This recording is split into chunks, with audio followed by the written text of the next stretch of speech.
마시옵고 아버지의 원대로 하옵소서 하시고 돌아오사 제자들이 자는 것을 보시고 베드로에게 말씀하시되 시몬아 자느냐 내가 한 시간도 깨어 있을 수 없더냐 시험에 들지 않게 깨어 있어 기도하라 마음에는 원이로되 육신이 약하도다 하시고 아멘. 시험을 이기는 기도라는 제목 가지고 하나님 말씀 같이 나누고 싶습니다. 사순절이 시작되었습니다. 사순절 기간에 우리가 예수님의 기도를 더 묵상했으면 좋겠습니다. 우리 예수님께서 우리를 위하여 십자가에서 고난을 당하시고 피 흘려 죽으시고 또 부활하셨습니다.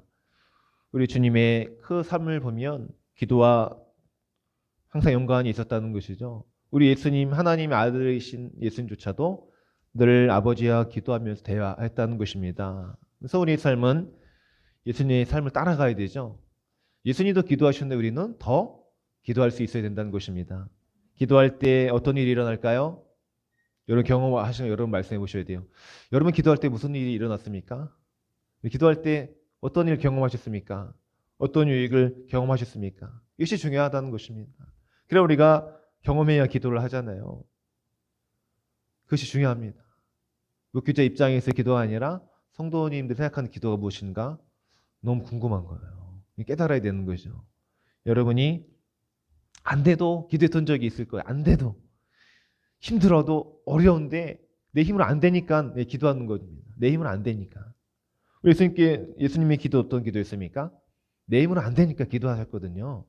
우리 어디서 보면은 36절 같이 읽어볼까요? 36절 시작. 이르시되 아빠 아버지여 아버지께는 모든 것이 가능하오니 이 잔을 내게서 옮기시옵소서. 그러나 나의 원대로 마시옵고 아버지 원대로 하옵소서 하시고 예수님께서도 이 잔이 좀 지나갔으면 좋겠는데 이것을 좀 아버지 지나가게 해주세요. 그런 간절한 기도를 예수 하나님께 올려드린 것입니다. 예수님 모습을 보면 예수님도 우리와 같이 힘든 일을 겪으신 것입니다. 하나님의 아들이지만 완전한 사람, 완전한 신, 하나님의 아들이었기 때문에 우리 인간적인 속성이 있으셨다는 거죠. 그래서 우리를 잘 이해하실 수 있어요. 우리가 당한 고난을 예수님이 먼저 경험하셨기 때문에 우리를 도우실 수 있고 우리가 예수님을 믿을 수가 있는 이유가 여기 있습니다. 아니 예수님 완전한 하나님이고 완전 인간이 아니었더라면 인간적 요소가 없었더라면 배고픔도 모르죠. 슬픔도 모르고 고통도 못 느끼지만 완전한 인간으로 오셨기 때문에 우리처럼 배고프시고 또 슬프시고 고민하시고 힘든 그런 상황을 경험하셨다는 것이죠. 그래서 우리가 힘들고 어려울 때 예수님 내 마음을 아시죠? 이렇게 기도할 수 있어야 됩니다. 정말 예수님과 소통하는 사람, 하나님과 연결되어 있는 분들은 주님께 이런 기도를 드리죠. 예수님, 제 마음이 너무 슬프고 아픕니다. 예수님도 십자가 사건 앞에 그러셨죠. 주님 나의 슬픔을 좀 가져가 주시고 나의 기쁨에 면류관을 주시옵소서. 우리 기도하는 것입니다. 예수님 오늘 말씀이 얼마나 힘드셨더라면 제자들을 데리시고 겟세마네 산의 동산에 오르셔서 기도하시는 그 장면이 나옵니다. 얼마나 그 처절하신지 34절 읽어볼까요? 시작. 말씀하시되 내 마음이 심히 고민하여 죽게 되었으니 너희는 여기 머물러 깨어있으라 하시고 아멘. 예수님 마음이 심히 고민하여 죽게 되었다. 예수님도 이런 상황에 처한 적이 있으시구나. 말씀을 준비하면 그런 생각이 들었어요. 예수님은 늘 기도하시고 늘 하나님 연결되어 있어가지고 늘 기도를 일으키셨는데 오늘 본문의 말씀은 정말 나약한 인간의 한 모습으로 다가오는 것입니다. 고민되어 심히 죽게 되었다는 것. 우리 인생도 여러분 심히 고민 죽게 될 때 우리가 자주 오는데 예수님도 그렇게 당하셨네. 그러면서 우리에게 위로가 되는 것 같아요. 예수님도 나처럼 우리처럼 이렇게 죽게 되는 상황이 있으셨구나. 그러면서 예수님 제자들이 부탁하는 거죠. 좀 기도해줘라. 나를 위해서 좀 기도해줘라. 깨어있으라. 머물러여서 깨어 기도해라. 그렇지만 제자들은 어떻게 했어요? 37절 가시겠어요? 37절. 돌아오세 제자들이 자는 것을 보시고 베드로에게 말씀하시되 시몬아 자느냐 내가 안시도 깨어 있을 수 없더냐. 아멘. 제자들이 육신이 연약하여 다 졸고 있는 것입니다. 나를 위해서 좀 기도해줘라. 내가 죽게 되었다라고 그 말씀을 하셨음에 불구하고 이 세 제자는 자고 있었습니다. 육신이 약하다고 주님 말씀하시던 38절에 보면 시험에 들지 않게 깨어 있어 기도하라. 마음에는 원이로되 육신이 약하도다 하시고 우리도 기도하기 원하지만 육신이 약하여 기도하지 못할 때가 많습니다. 몸이 아플 때도 기도하기 원하지만 육신이 약하여 못하죠. 또 고민되어 마음이 죽게 되었을 때에도 절망에 빠지면 내 기도가 안 되더라고요. 마음이 낙심하면 상심하면 상처받으면 기도가 되지 않습니다. 예수님도 그런 일을 동일하게 경험을 하고 계신 것이죠. 그래도 제자들이 너무 많은 것 같아요. 예수님이 내가 고민에 죽게 되었다 알려주고 기도해라 하셨는데도 그 앞에서 그냥 졸고 있었던 것이죠. 주님 하신 말씀 무엇입니까? 시험에 들지 않게 끼어 있어 기도하라는 것이죠. 시험에 들지 않기 위해서는 뭐 하라는 것입니까? 기도하라는 것입니다. 기도는 하나님과 이야기하는 거잖아요. 예수께 이야기하는 것입니다. 그리고 골방에서 기도할 수 있잖아요. 일하시면서 기도할 수 있습니다. 예수님, 제 마음이 지금 이래요. 제 상황이 지금 이렇습니다. 어떻게 하면 좋을까요? 물론 처음에 이렇게 얘기할 때는 마음이 범민하고 힘들 때는 하나를 느끼기가 힘들더라고요. 그래도 불구하고 예수님, 제가 잘 선택할 수 있도록 도와주시고요. 제 마음이 이런 어려움을 이겨낼 수 있도록 좀 도와주세요. 우리 가정을 축복해, 자녀를 축복해 주세요. 또 부모님을 축복해 주세요. 우리가 기도할 수 있잖아요. 그 기도가 처음에는 능력이 없을 수도 있습니다. 주님이 안 느껴질 때가 있어요.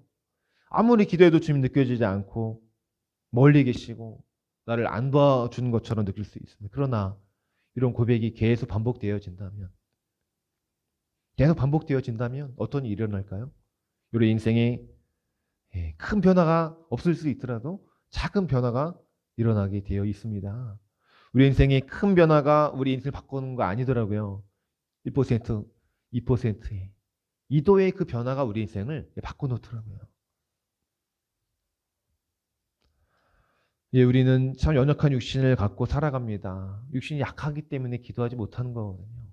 기도하다가도 시험에 들면 못하고 그렇잖아요.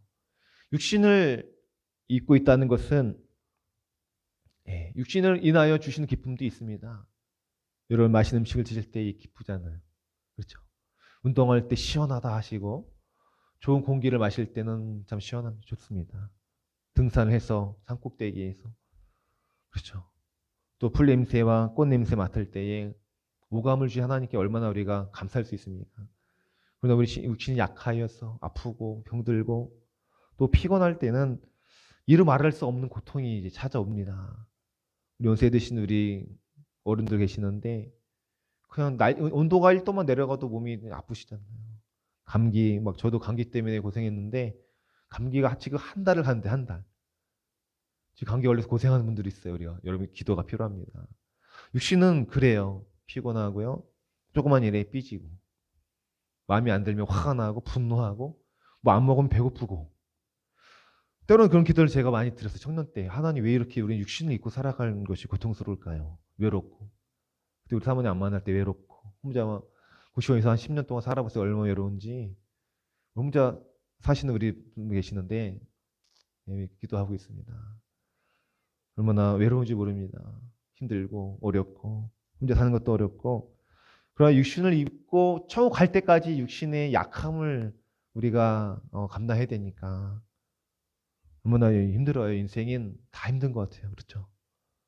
돈이 많은 사람도 힘들고 돈이 없는 사람 없어 힘들고 많아서 힘들고 자녀가 있으면 자녀 때문에 힘들고 자녀 때문에 행복하기도 하고 손자가 손녀들이 있어서 좋긴 하지만 힘들 수도 있고 우리 인생은 다 동일한 것 같아요. 광야의 인생을 다 살아갑니다.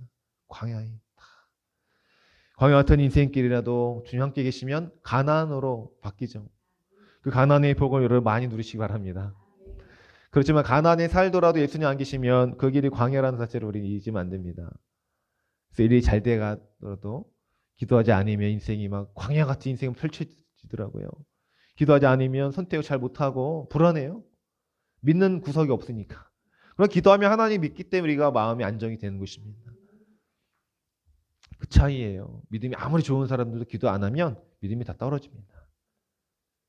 그래서 우리는 하나님 공평하다 그런 말씀 할 수 있어요. 하나님 공평하신 분이구나. 아무리 우리가 보기에 어떤 사람이 정말 성령 충만하고 막 좋아 보여도 그 사람이 고통을 당하면 그 사람이 나나 똑같다. 이런 말을 할 수가 있는 거예요. 그러니까 우리가 다른 사람 너무 부러워할 필요는 없는 것이죠. 그 사람이나 나나 왜 똑같으니까. 하나님 앞에선 우리 다 같은 인생, 같은 이 광야의 길을 걸어가고 있다는 것입니다.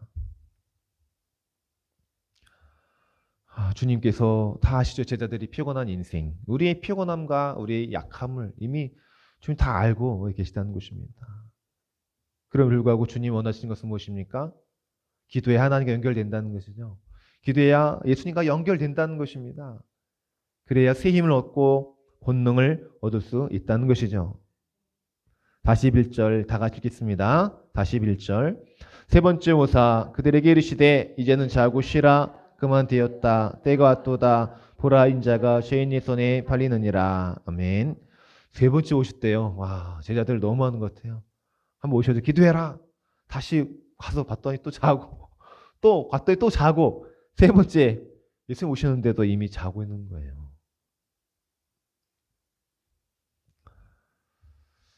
그렇죠. 사람은 약하죠. 제자들도 이미 연약한 가운데 있었습니다. 주님 하신 말씀 무엇입니까? 이제는 자고 쉬어라는 거죠. 이제는 자고 쉬어라. 때가 됐다는 것이죠. 보라 인자가 죄인의 손에 팔리느니라.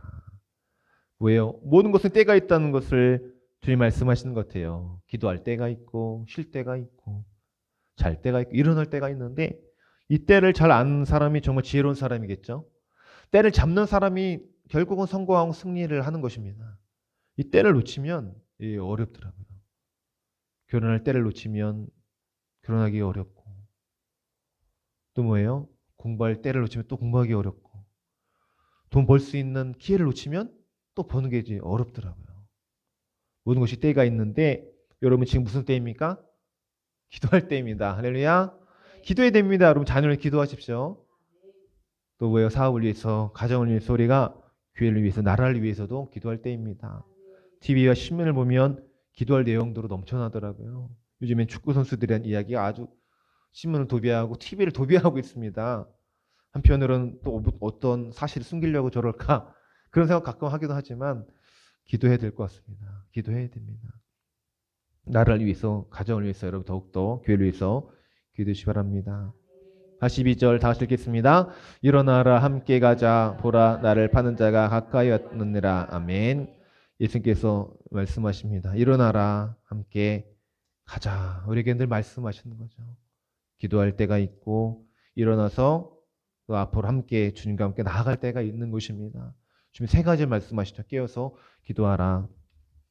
그럼 왜요? 이제는 자고 쉬어라. 쉴 때가 있고 기도할 때가 있다 하시고 세 번째는 일어나 함께 가자 하고 하신 말씀. 이 음성을 우리가 잘 들어야 됩니다. 그래야 우리가 승리한 인생을 살아갈 수 있죠. 깨어서 기도해라. 그러면 무엇하면 돼요? 기도만 하면 됩니다. 다른 것 하면 안 됩니다. 다른 거 하면은 이제 실수하고 그 일을 그르치게 되는 거예요. 주님의 일을. 그리고 두 번째, 뭐 이제는 자고 쉬어라. 쉴 때 일하지 마시고 푹 좀 쉬시기 바랍니다. 자꾸 쉴 때 일하고 그러면 몸이 망가져요. 여러분 쉴 때는 그냥 생각도 이렇게 차단할 수 있어야 됩니다. 자꾸 쉬어도 못 쉬잖아요. 자꾸 어제 일 기억이 나고 한 달 전에 일 기억이 나고 내일 뭘 해야 할까, 뭘 먹고 살아야 할까, 뭐 근심해요. 그런 쉬는 거 아니에요. 아무것도 안 한다 해서 쉬는 거 아니라 진짜 진정한 쉼은 예수님 안에 있을 때 가능한 거예요. 당장 내일 중요한 일이 있어도 주님을 믿는다면 주님께 맡기고 쉴 수 있어야 됩니다. 이것이 능력이죠. 우리가 쉬지 못해서 병에 걸리고 또 아플 때가 더 많잖아요. 생각의 쉼이 더 중요합니다. 육신의 쉼, 생각의 쉼, 마음의 쉼이 있어야 됩니다. 예수님과 연결돼야 되는데 기도할 때 그것이 가능한 거예요. 또 말씀을 잡을 때 쉼이 우리에게 말씀으로 다가오는 것입니다. 일어나 함께 가자. 기도하고 잘 쉬어야지, 잘 먹고 쉬어야 그 다음에 주님과 함께 주의 사역을 같이 감당할 수가 있는 것입니다. 사랑하는 여러분 어떤 때입니까? 기도할 때이십니까? 자고 쉬실 때입니까? 주님과 함께 일어나 사역을 할 때입니까? 이 때를 아는 인생 아름다운 인생입니다. 주님께 때를 물어보십시오. 주님 제가 지금 무엇을 해야 되겠습니까? 기도로 채워져 있다면 이제 쉬어야 돼요. 너무 사역을 많이 해도 탈진되기 때문에 쉬고 기도하고 다시 충전받고 공급받고 주님과 함께 다시 그 일을 시작하시기 바랍니다. 새해가 시작되었습니다. 여러분 아직 2월밖에 안 됐잖아요. 그렇죠? 다시 우리가 시작할 수 있는 때가 지금 참 좋은 때예요. 날씨도 좋고 여러분 새로운 마음으로 기도하시면서 주님과 함께 이 새해도 승리하시기를 주의 이름으로 축복합니다.